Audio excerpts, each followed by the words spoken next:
the things that you don't want, which naturally you're sorting them out. You came to sift and sort, to identify wanted and unwanted, or not preferred to preferred, or unsatisfactory to satisfactory. Of course you did, because you are an evolving being in an evolving universe. But it's an attraction-based universe, which means everything that you shout no at, which is usually the things you really disapprove of and don't want in your experience, every time you shout no at them, you're actually vibrationally shouting, come to me. Come to me, this thing I do not want. And you can get to the point where you can have so many things that you really, really, really do not want that are so active in your vibration. Maybe something happened a long time ago and it hurt you, or it offended you, or you did not like it. But if you do not continue to regurgitate it and talk about it and tell the story of it, that vibration will dissipate and it will no longer be a part of your attraction. But if you keep remembering it, if you keep focusing on it, if you keep activating it, if you keep renewing it in your now vibration, which is where all of your power is, if you keep renewing that thing that happened yesterday or 10 years ago or 20 years ago or 30 years ago, if you keep renewing it and making it active in your now vibration, then it continues to be that vibrational resistance or stumbling block or active vibration. A belief is just a thought you continue to think.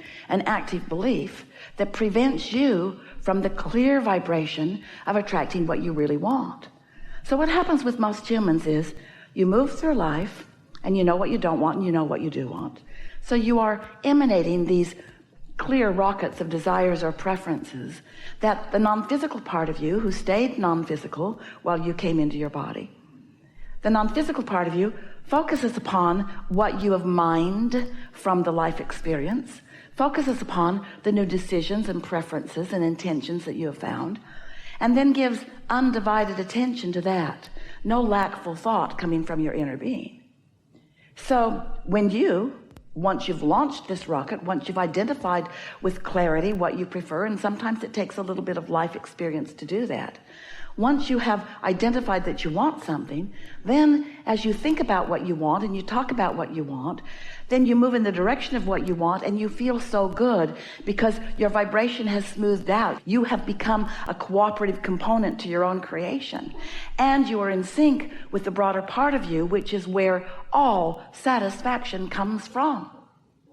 But as humans, you sometimes, often, an unreasonable amount of time as far as we are concerned, you care what other humans think about things more than you do about finding resonance with the greater part of you, with this very wise, very old, very expansive part of you.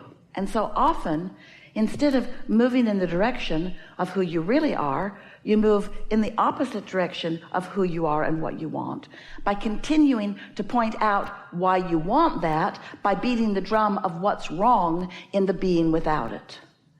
And you get what you think about. So what vibration are you offering? Because sometimes you think you're offering a vibration that's in harmony with your desire and in harmony with who you are because you're smiling and using positive words. And we say, you cannot fake it till you make it, because you can't offer words that you do not feel and affect your vibration in any way. And so sometimes you're offering a vibration or a statement from a feeling place of the absence of what you want. And that's what we want to help you to become more aware of, because that's the one subtle piece that once you recognize it, then you will so much more steadily be moving toward the allowing of what you want.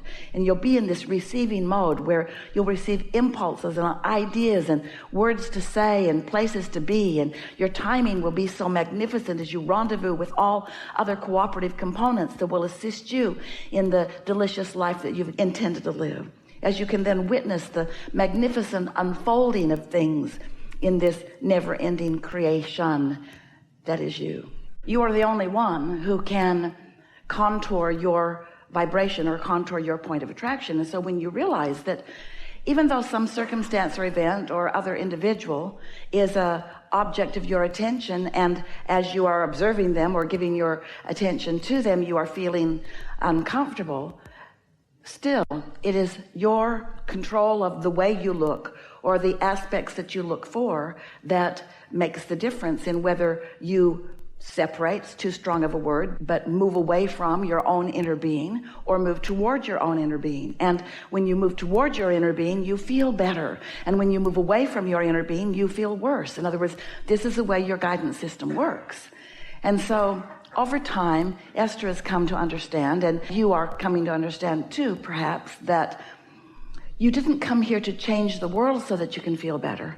You came here in order to acknowledge your own perception and acknowledge your own point of attraction and see things from a big enough picture that you can stay in balance, because once you are in balance, then you can move about with more freedom without feeling like you need to control the uncontrollable.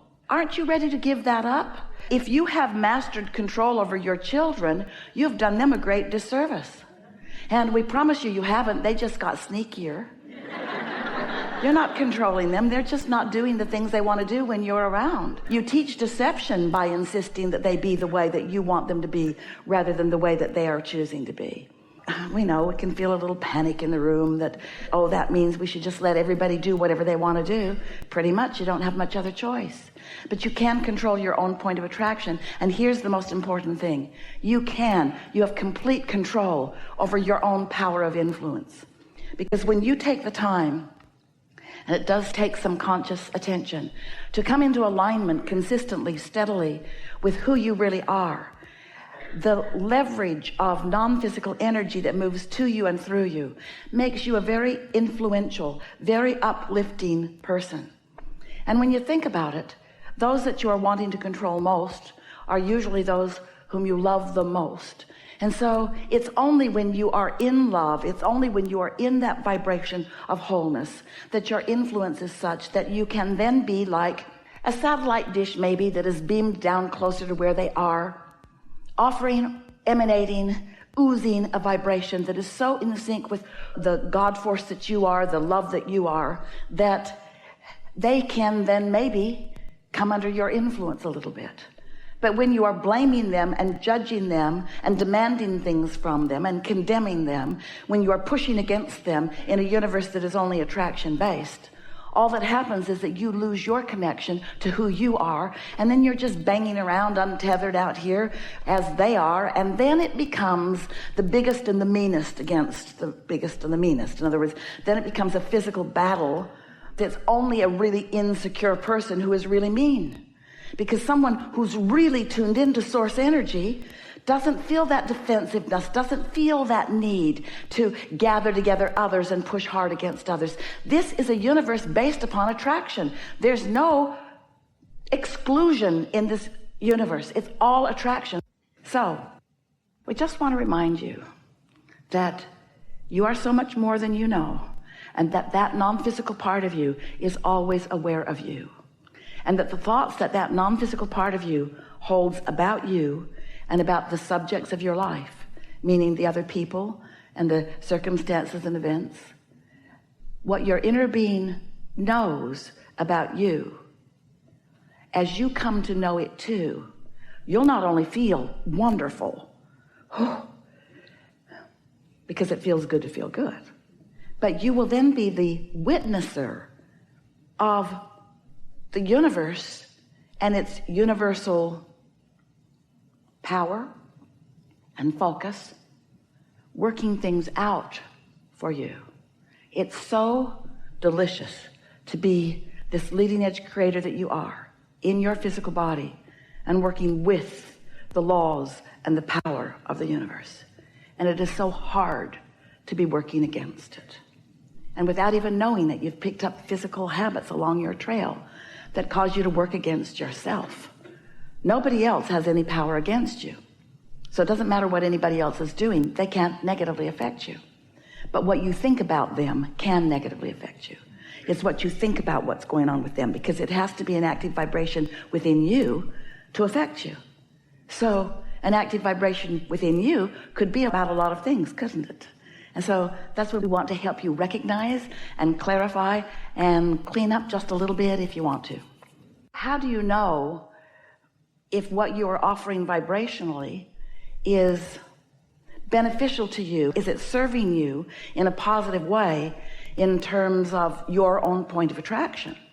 because this is a vibrational universe, and what you think about causes you to offer a vibration, and that vibration then is recognized and responded to by law of attraction by matching things. In other words, you get what you think about. So how would you know if you're offering a beneficial vibration? Well, the first thing that you have to understand in order to understand your guidance system at all is that you are this physical being, but there is a non-physical part of you too, who is in every moment in time offering a vibration too. And these two aspects of you work so well together, and they have somewhat different intentions in that the non-physical part of you remains non-physical, which means it remains pure and non-resistant and always in harmony with who you really are and what you've come to be, while the physical you could very well be varying with that. You might be focused upon something that is not allowing you to be a vibrational match to who you really are. You are pure love, and sometimes when you focus upon something and you feel what you call hatred or anger or disappointment or disapproval, those emotions are what you feel when you get crossways of your true current. And so as we began explaining that to Esther in the early days, she took some issue with that because she felt very justified sometimes in the negative emotion that she felt about some things or some people. And she said to us, I think, Abraham, you just need more information about them. Because if you knew what I know, then you would feel like I feel. And over time, we were able to help her to understand that her true nature is one of love also. And that didn't set very well with her or a lot of people, because it made her and some of you feel like, oh, well, no matter what rotten thing is going on in the world, and no matter how badly some people are behaving to others or even to me, that it's up to me to make all the adjustments, that they can just go on being the obnoxious, terrible people that they are, and I have to make all of the adjustments, and that just does not seem fair. And we said, well, let's talk about this. Yes, that's the way it is. It's very clear to us what you're about and what you want. And it is our absolute promise to you that we will satisfy the things that you want to know about, because they are very clear. It's going to be a really good day. Everything that is spoken, and you'll hear it, you also may very well receive it. You also may very well identify with it. And for sure, you will emit your own vibrational place of being. So just relax and enjoy the moving closer to who you really are. Your ability to comprehend is going to come on in a fuller way than it usually is. You're going to understand things. And as we talk, your feeling of understanding is going to wrap all around you, and you're going to feel better than usual. And when you leave, that understanding will sustain for a while. But as you try to explain what you know to others, you may not know it quite as well when you are not in this close proximity. But this is the point that we're wanting to make with you. You do not have to be in this physical space in order to have access to the expansion that you accomplish is yours forevermore, because there is no regression. There is no going back. So as a result of what we talk about here today and the vibrational movement that happens within you, your point of attraction will absolutely shift. Absolutely. Which means every relationship that you have will be new, which means you can very well have new expectations about old relationships and have new experiences begin to come. And that is so much fun.